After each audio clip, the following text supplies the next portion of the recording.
I'm Britton Clennett and welcome to China Insight, where we discuss the latest issues affecting this rapidly changing country. Well, fashion is a relatively new concept in China. In just several decades, the industry has come a long way. But how much catching up does it still have to do? And will ever Chinese fashion be as influential as fashion houses like Paris and London? What's more, can it fend off stereotypes of Oriental mystique or resist pandering to Western taste? Who would be better for insight into the Chinese fashion world than Angelica Zheng, Editor-in-Chief of Vogue China? Welcome to the program. Thank you. I want to start by asking you, what is Chinese fashion? How would you describe it? Oh, it's a huge topic, but what I would describe today, Chinese fashion, is that it's becoming a lot more interesting. You know, the consumers have become more open-minded about more styles.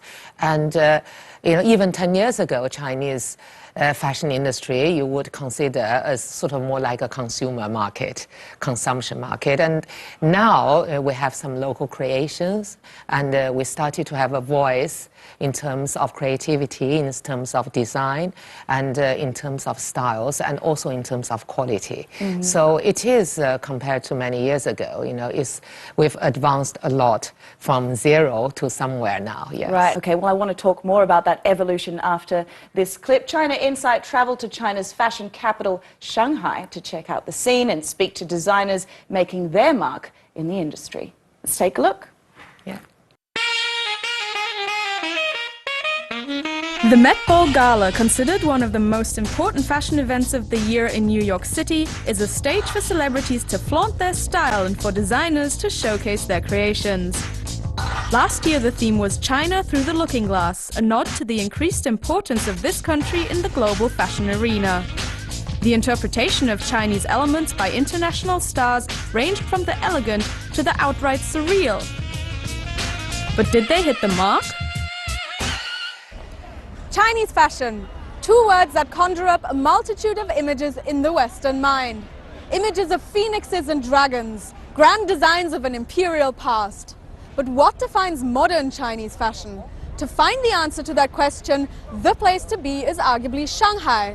At the forefront of the industry in China, maybe even in Asia, it is here that we witness a new era in Chinese fashion.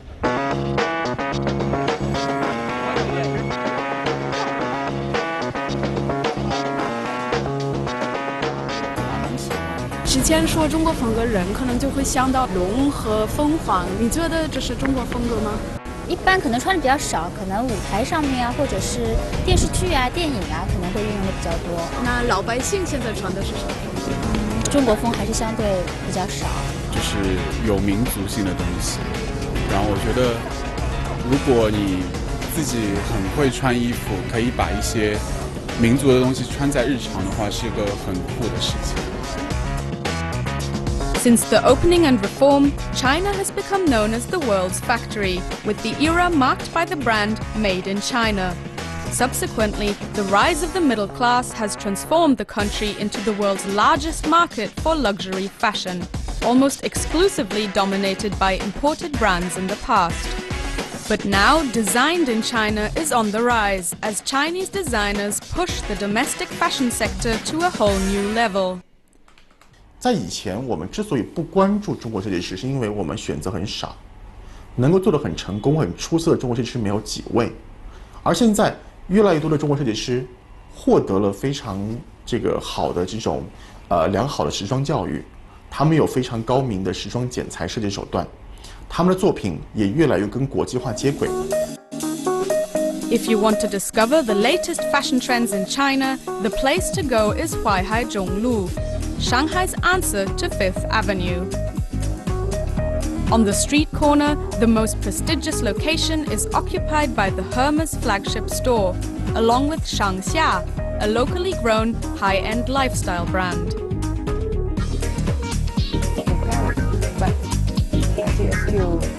We want to take the heritage from the past and transform this heritage into, you know, contemporary design, the trendy style, the new lifestyle, you know, correspond to the young. I think this kind of dream, the revival of traditional crafts, the revival of the Chinese design, creativity and aesthetic. Jiang Qiong'er is today an internationally renowned designer. Studying in Europe has brought a cosmopolitan and cross-cultural approach to her creations, while at the same time she embraces her heritage. The Shangxia brand, established 5 years ago, was the brainchild of Miss Jiang and Hermes CEO Pierre-Alexis Dumas. Its aim? To create a 21st century lifestyle grounded in the finest Chinese design traditions. So this is the, the scarf, and I talk about that, the bamboo weaving, you see. We have a team of permanent looking for artisans, crafts, know-how, atelier. So with the R&D, the research and development department, the team, today we are still looking for these atelier and crafts, when we discovered the bamboo weaving crafts, they are weaving the animals like elephant or insects. But you don't use a bamboo woven elephant in your daily life. So what we try to transform, for example, we use it into the tea service. It's separate, protect your hand from very hot water. So this is a good example, is about functionality. In their collection, they try to incorporate ancient or unique techniques in every item. A hybrid of historical Chinese elements and modern flair, there is something about the look and feel of their collection that is still unmistakably Chinese. So here we have a very interesting example of a piece of clothing. As you can see, there are no seams or hems. That is because it is made by rubbing felt and cashmere together. This is based on an ancient technique used by Mongolian herdsmen to make yurts. What's more, this is actually a Han style. So what we have here is a mixing of the different cultural influences present within China, plus the preservation and even reinvention of traditional Chinese crafts. The brand strives for high quality in its products. Though it naturally comes at a high price, such quality and labor-intensive craft work is these days an exception in an industry that values speed and profit, where it is rare to find an approach that is not just looking for a quick fix. So when you take time to do everything well, and with the vision of we are not only here to earn today's money. So in this kind of mentality and vision, everything is different. Innovation is now the buzzword, thanks in part to a push from the government. Meanwhile, more Chinese fashionistas, familiar with Western style, have been thirsting for a more individual look. This has set the stage for young designers such as Ren Qian, an up-and-coming talent from Chengdu. After studying fashion in France, she returned to China 4 years ago, launching her own brand from a loft studio in Shanghai. 所以我可能会对中国人的一些性格、爱好、身材会更了解一点。我们品牌理念其实很简单，就是一个是实穿性，一个就是性价比。因为我们其实最在乎的更多是产品，除了设计好之外，然后我们更在乎的可能就是面料跟工艺。 然后和在相对合理的价格上，我们一定要做到大品牌的质量和大品牌的面料还有设计。 It's tough for grassroots brands such as Ren to establish themselves, with funding being a particular problem. In the initial phase of the business, much of Ren Xian's time was taken up in meetings with buyers and customers, explaining her concept of fashion and promoting her brand. The fast-developing world of e-commerce has been both a blessing and a curse for her venture. 网上还蛮多的，然后就一模一样的印花，然后他们的价格便宜很多，他们的供应链各方面都比我们更快、更强大，所以他们仿起来的时候可能会更快。虽然不一定质量有我们的这么好，就还是会回到以前，就是对创新的设计没有这么在乎。 大家可能更在乎的是赚不赚钱，好不好卖。其实对我们像我们这一代或者更年轻的人，他们的热情就会有一定冲击。Even so, after 4 years of careful cultivation, she has built a solid customer base, with several celebrities counting themselves among her fans. And she now owns nearly 20 retail stores nationwide. A Chinese presence is also increasingly to be found on the world's catwalks. The Fashion Fringe Award, the grand finale of London Fashion Week for over a decade, supports young designers in launching their labels. In 2012, Wang Haizhen became the first Chinese designer to receive the coveted award, handed to him by Christopher Bailey, CEO of Burberry. It was thrilled to be selected, to the final, and eventually I won the award. So it was such a pleasure and a privilege to have such an honor. So it was great. Having started out in interior design, Wang admits to accidentally applying for a clothing design degree and falling in love with it. He was later admitted to Central St. Martin's, one of the top design schools worldwide, where he undertook advanced studies in fashion design. His style is generally described as playing with Chinese elements in his choice of cuts and fabric to develop a trendy style. I've been always focusing on the silhouette and the body construction and the functional at the same time. So I think at first most of customers felt the impression of the fit and the confidence when you wear something that brings out the atmosphere of a mood. Yeah. That's lovely. With his Fashion Fringe victory in 2000, young Chinese designer managed to impress even Christopher Bailey, the head of one of the world's most recognizable brands. This is how he describes Haizhen's work. With Haizhen, he has a talent that hopefully the industry will relate to. It's effortless and in his blood. When you first see his work, it appears to be very graphic and bold, but it's constructed in a very sensual way. Following his success at the 2012 awards, Wang opened his own studio in London. He has since been an ever-present at the London and Paris Fashion Weeks. During the past of years, I've been mentored by different industry people, so I've seen so many things. So I'm so really different from where I was when I started. After years and years running your own brand, then you realize there's supposed to be so much things to do. I think for some young brand or young designer, they have to have a strong mentality and a thought, and really think what they really want to do.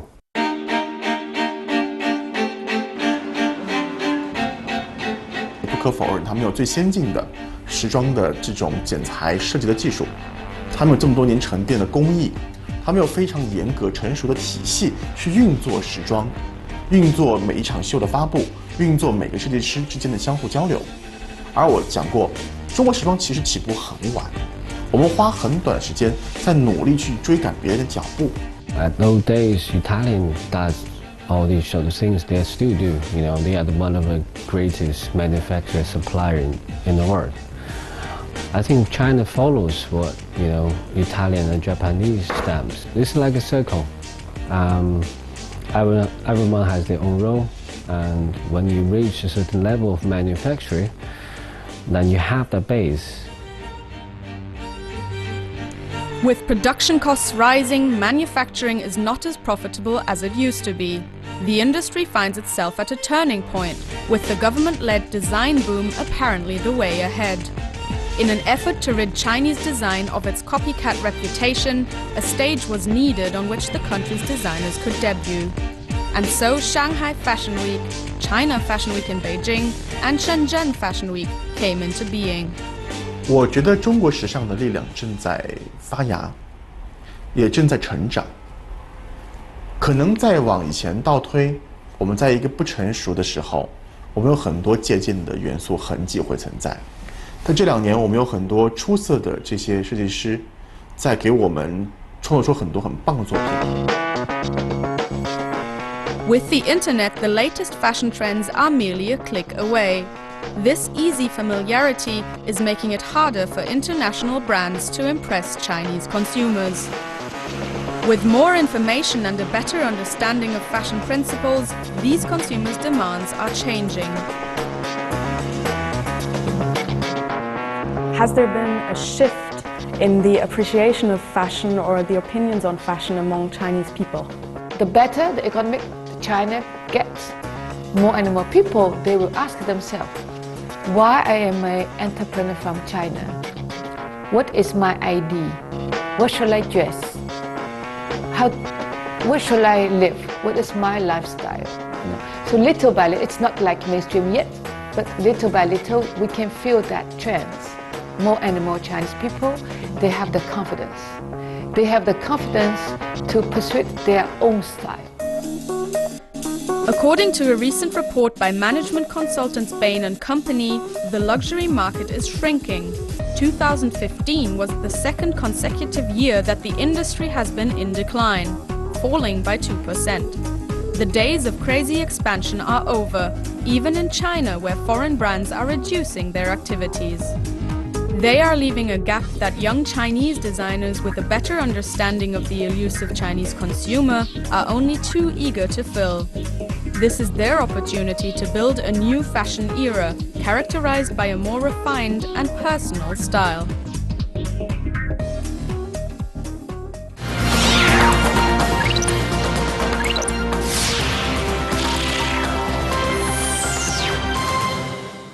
China is the, world's factory. It's known as the world's factory in some ways. Yes. And, as it was brought up in the film, it has that manufacturing base.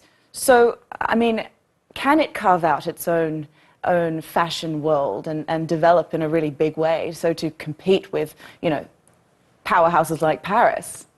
Well, yes, certainly we have some manufacturing base, and we have a long history of creativity too in the past. And what we did fall behind was really in terms of modern fashion in today's concept. So, but we've been playing catching up all these years, and now you can see there's quite a great quantity and number of Chinese designers very active, both in China and overseas too. So from this, what we've seen in the program.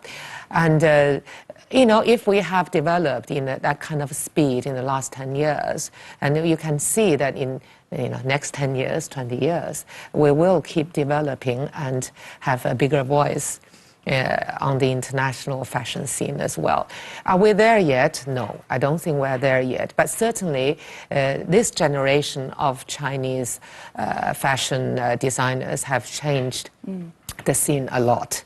How far do you think China is from having its own Tom Ford or, Karl Lagerfeld, whatever you're going to go for? How far is it? If you put things in context, the Western fashion has come, has developed over a period of very long time. If you give us more time, I'm sure we can develop a lot of, more influential labels and designers. But if you look at what we've achieved in the past 10 years, it's remarkable. We have all the reason to be very optimistic about it. I want you to take us back a decade from when you started at Vogue. What were the kind of challenges that you faced, in some ways really convincing the world that there was a worthwhile fashion scene here that just needed to blossom? Well, there was a lot, to be honest. There wasn't much happening at the time, and there was a lot to do. We looked at everything, and we realized everything was lacking. And then we didn't even have many Chinese models. So we started from Du Juan, created her international career, and then now if you look at the past 10 years, we developed not just Du Juan, Liu Wen, Fei Fei, Xiao Wen today, and a host of young Chinese models. And they are very active, not just in China, but also internationally. Ironically now, that even I have problems booking them. Wow. I mean, on the one hand, you think, oh, come on, But in a maternal kind of way, yeah. On the other hand, you're happy for the girls. Yeah. The reason why we supported so many models, designers, and photographers from China is also because I wanted a stronger, louder, collective voice that represent the creative force out of China. Right. So that all these years, in China, we're viewed internationally as a huge consumption market. Right. We have a lot of people and eager to consume fashion. But on the other hand, I feel to be truly influential internationally, not just you can reach out to so many consumers in China, but also you can have your own creative voice, both in China and internationally. And only by doing that, you can feel that you get more respect internationally. And that brings us to, obviously, last year, the last year's Met Ball, the theme was China through the looking glass. And, of course, you had that sort of, the Rihanna dress by Guo Pei, which kind of stood out, didn't it? And the response to it was kind of critical. What's your reaction to something like that? Is it really, perpetuating these Oriental stereotypes of over the top? Here we have it here. Yeah, the famous one. Or should we just accept it as theatre, which is, in some ways what the Met Ball I know, has become. a lot has been said about this topic. And I think there are several elements to this, several ways you can approach this. First of all, is the reality of the world today that entertainment and celebrities are sort of are more fused together, attract more interest from the general audience than the exhibition itself. This is just an opening gala. Actually, the most important essence is actually the exhibition itself. And on another level, it's also about Rihanna herself. If Rihanna feels that dress really fits her and is really what she wants to be perceived in, and I feel that as successful. And now, a bigger question about the cliches, about how Chinese culture should be perceived. I feel that is a really huge topic. And this is how Guo Pei sees her creation. It's her voice. If you look at the picture, you think it's just Rihanna wearing a huge dramatic dress. But if you look closely to this dress, there's so much work in there. That is an accumulation of generations of craftsmanship by Chinese craftspeople. And by simply saying that it's just a showpiece, I think it undermines a lot of this work through the generations of Chinese craftspeople. And I just feel that being a member of the creative world, in general, I want to encourage more people to experiment, to travel, to experience, to learn, and then eventually to develop your own point of view. But while at the same time, and being open-minded enough to see what everybody else is doing it. I think that's good advice to any inspiring fashion designers out there. Okay, Yes. I'm going to continue that conversation just after a very short break. Stay with us.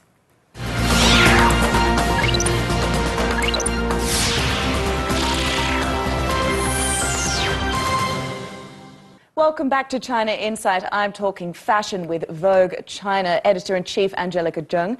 How do you perceive modern Chinese fashion? We asked expats in China what they thought. Let's take a look. Before you came to China, what did you think Chinese fashion was? I think it was pretty horrible. I didn't think they really have a good sense of fashion. And you can see an outfit and it's all on point, but then they have a really ugly purse or really ugly shoes. Something that's really, really different than what I would ever use in Europe. It's the more traditional clothing, on the TV series that we have on Netflix in Europe. There are a lot of empire style and a lot of color. Que igual vestían más clásico, que eran más clásicos, más tradicionales. Pero lo que me he encontrado es que la gente es muy trendy, que visten muy a la moda, son muy coquetos, además, les gusta mucho ir arreglados y me ha sorprendido. I think also my understanding of fashion has changed a bit because sometimes I I find myself looking at clothes and finding them attractive, or buying clothes I wouldn't have bought before. I think now I see like, I still see some people whose style I really don't like, but I still see like more things now that I could see myself using also, and like more maybe colors that I wouldn't use in Finland that easily.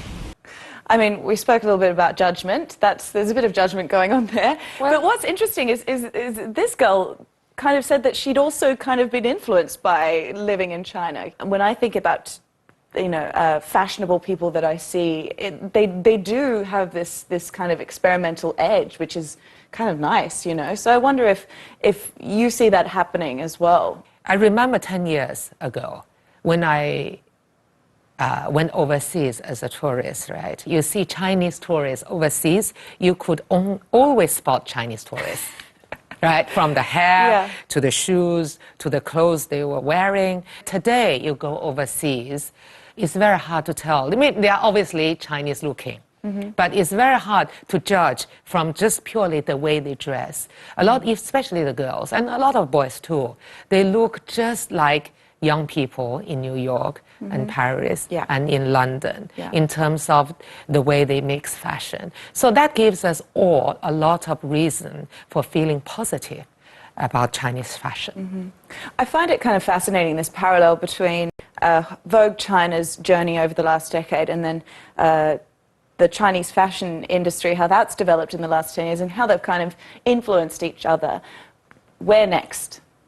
Well, I think the next is about creating collectively a Chinese designer's voice.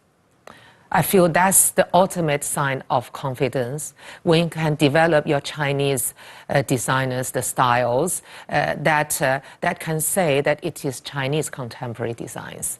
And I feel that this contemporary group of Chinese young designers, they were educated internationally, overseas, so they know how fashion works internationally. So that's a plus.